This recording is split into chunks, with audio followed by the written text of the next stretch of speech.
নমস্কার, আমি সুশোভন আর আপনারা দেখছেন অদ্ভুত অথচ বাস্তব। বাংলাদেশের বুকে গত কয়েকদিন ধরে যা ঘটছে তা সমগ্র সাউথ এশিয়ান জিওপলিটিক্সে এক বিশাল আলোড়নের সৃষ্টি করেছে। ঢাকার রাজপথে হাজার হাজার মানুষ, হাতে জ্বলন্ত মশাল আর কণ্ঠে একটাই স্লোগান, জয় শ্রীরাম।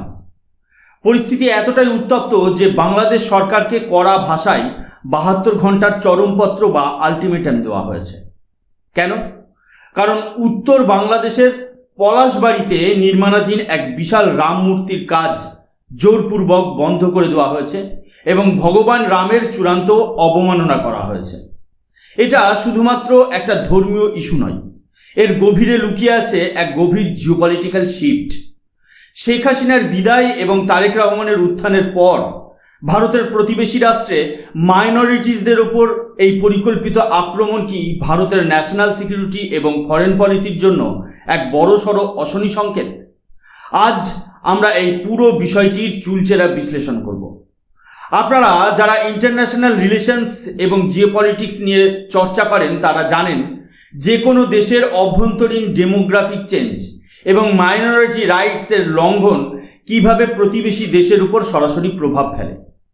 আমরা আজ কোনো জল্পনা বা কল্পনার কথা বলছি না, সরাসরি বাস্তব তথ্যের ভিত্তিতে বিশ্লেষণ করব যে কিভাবে রেডিক্যাল ইসলামিস্টদের এই আস্ফালন ভারত বাংলাদেশ বায়োল্যাটারাল রিলেশনসকে এক খাদের কিনারায় দাঁড় করিয়েছে। ঘটনার সূত্রপাত উত্তর বাংলাদেশের পলাশবাড়িতে। ব্রহ্মপুত্র নদের কাছে এই অঞ্চলে এক বিশাল মন্দির চত্বরে হিন্দু দেবদেবীর বিশালাকার মূর্তি নির্মাণের কাজ চলছিল।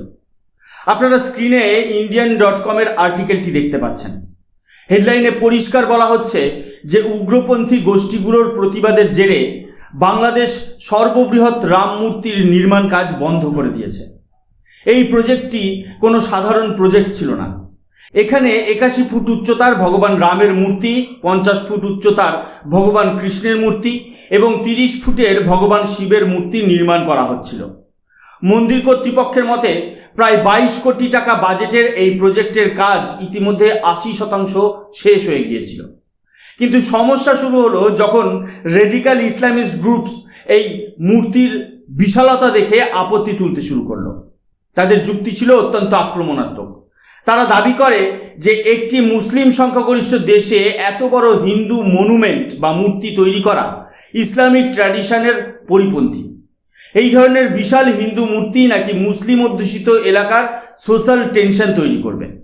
পরিস্থিতি এমন জায়গায় পৌঁছায় যে উগ্রপন্থী নেতারা প্রকাশ্যে মন্দির নির্মাণের সাথে যুক্ত কর্মীদের প্রাণনাশের হুমকি দিতে শুরু করে। এমনকি একজন কট্টরপন্থী নেতা প্রকাশ্যে হুমকি দেয় যে বুলডোজার দিয়ে এই সম্পূর্ণ মূর্তি গুঁড়িয়ে দেওয়া হবে। বাধ্য হয়ে শুধুমাত্র কমিউনাল হারমোনি বজায় রাখার স্বার্থে মন্দির কর্তৃপক্ষ সাময়িকভাবে এই নির্মাণ কাজ বন্ধ করে দেয়। কিন্তু এটা কি সত্যিই স্বেচ্ছায় বন্ধ করা? না, এটা হলো এক ধরনের রিলিজিয়াস ইন্টিমিডেশন, যেখানে মাইনরিটিসদের তাদের মৌলিক অধিকার থেকে জোরপূর্বক বঞ্চিত করা হচ্ছে। কিন্তু ঘটনা এখানেই থেমে থাকেনি। এরপর যা ঘটল তা যে কোনো সভ্য সমাজের জন্য লজ্জাজনক।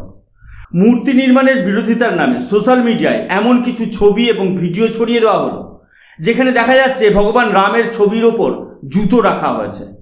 এই ইচ্ছাকৃত অবমাননা বাংলাদেশের হিন্দু সম্প্রদায়ের সেন্টিমেন্টে চরম আঘাত হানে। এটি শুধুমাত্র একটি মূর্তির অবমাননা নয়, এটি হলো সামগ্রিকভাবে মাইনরিটি রাইটস এবং তাদের অস্তিত্বের ওপর এক নগ্ন আক্রমণ।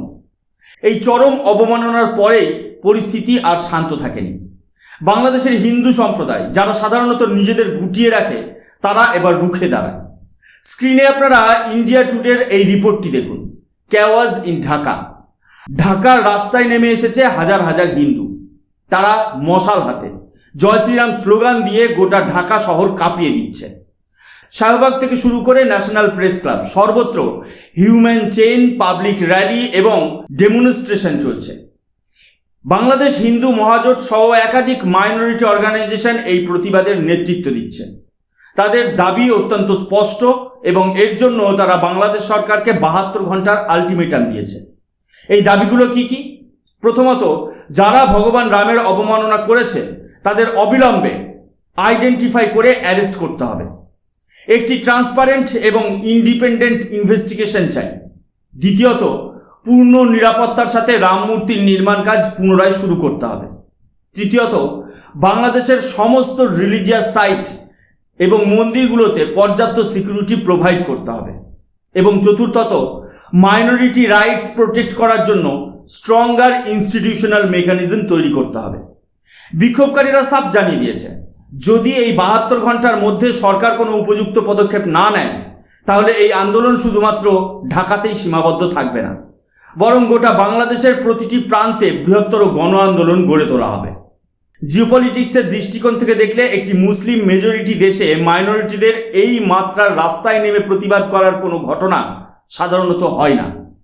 এটি প্রমাণ করে যে পিঠ দেওয়ালে ঠেকে গেছে এবং রেডিক্যালাইজেশনের মাত্রা এতটাই বৃদ্ধি পেয়েছে যে অস্তিত্ব রক্ষার জন্য রাস্তায় নামা ছাড়া আর কোনো বিকল্প নেই। আজকের এই পরিস্থিতি একদিনে তৈরি হয়নি, এর পেছনে রয়েছে এক দীর্ঘ ঐতিহাসিক এবং ডেমোগ্রাফিক পতনের ইতিহাস। যখন 1947 সালে দেশভাগ এবং পূর্ব পাকিস্তান তৈরি হয়, তখন সেখানে হিন্দু জনসংখ্যা ছিল প্রায় 22% থেকে 29% কাছাকাছি। আর আজ সেই জনসংখ্যা কমতে কমতে এসে দাঁড়িয়েছে মাত্র 8%। কোথায় গেল এই বিপুল সংখ্যক মানুষ?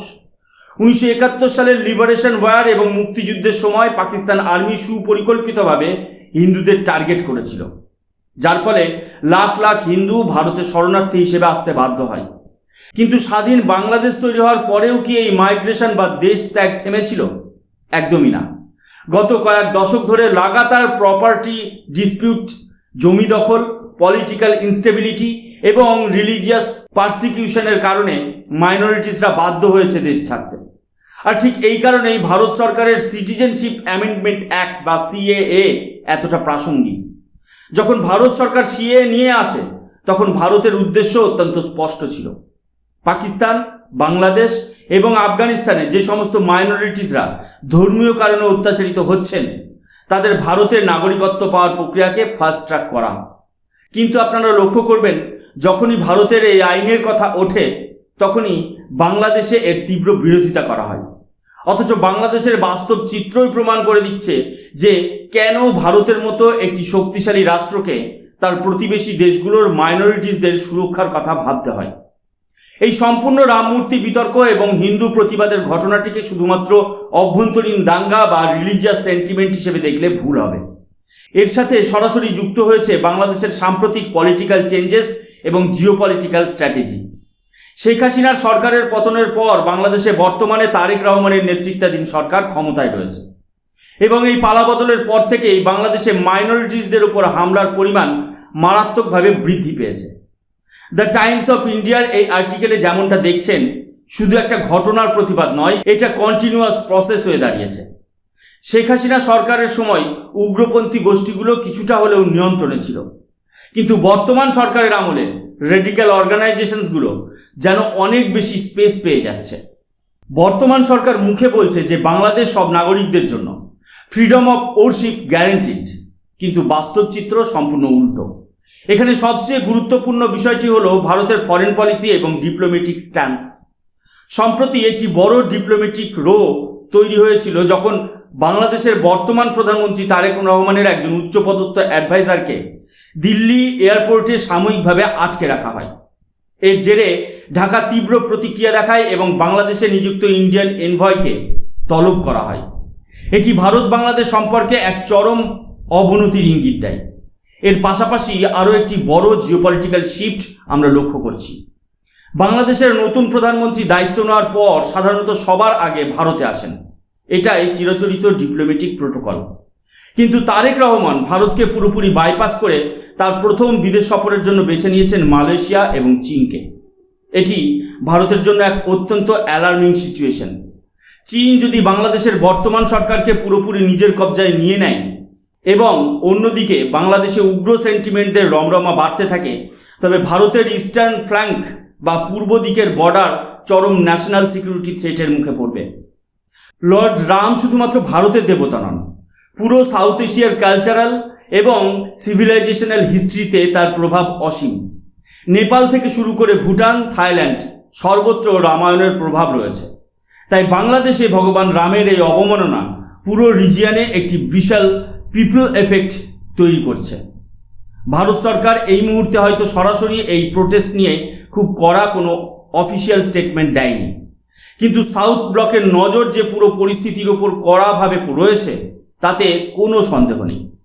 যখন প্রতিবেশী দেশে মাইনরিটি রাইটস চরমভাবে লঙ্ঘিত হয় এবং র্যাডিক্যালাইজেশন স্টেট স্পন্সার্ড বা স্টেটের পরোক্ষ মদতে বাড়তে থাকে, তখন ভারত সরকার চুপ করে বসে থাকতে পারে না। বাংলাদেশের এই অস্থিরতা শুধু তাদের বর্ডারের ভেতরেই সীমাবদ্ধ থাকবে না, এর প্রভাব ভারতের অভ্যন্তরীণ সিকিউরিটির ওপরেও পড়বে।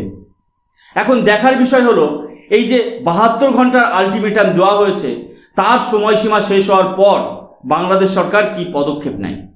তারা কি উগ্রপন্থীদের বিরুদ্ধে কড়া ব্যবস্থা নেবে, নাকি নিজেদের পলিটিক্যাল এজেন্ডা মেটানোর জন্য নীরব দর্শক হয়ে থাকবে? আর ভারত সরকার তার ন্যাশনাল ইন্টারেস্ট এবং বর্ডার সিকিউরিটি নিশ্চিত করতে এই নতুন অ্যান্টি ইন্ডিয়া ইকোসিস্টেমের বিরুদ্ধে ঠিক কী স্ট্র্যাটেজিক মুভ নেয়, সেটাই হবে আগামী দিনের সবচেয়ে বড় জিওপলিটিক্যাল ডেভেলপমেন্ট। এই পরিস্থিতির প্রতিটি আপডেট এবং তার গভীর ভূরাজনৈতিক বিশ্লেষণ নিয়ে আমরা এভাবেই আলোচনা করতে থাকব। আপনারা আপনাদের মতামত অবশ্যই কমেন্ট বক্সে জানাবেন। আমি সুশোভন আজকের মতো এখানেই শেষ করছি। জয় হিন্দ, বন্দে মাতরম, ভারত মাতা কি জয়।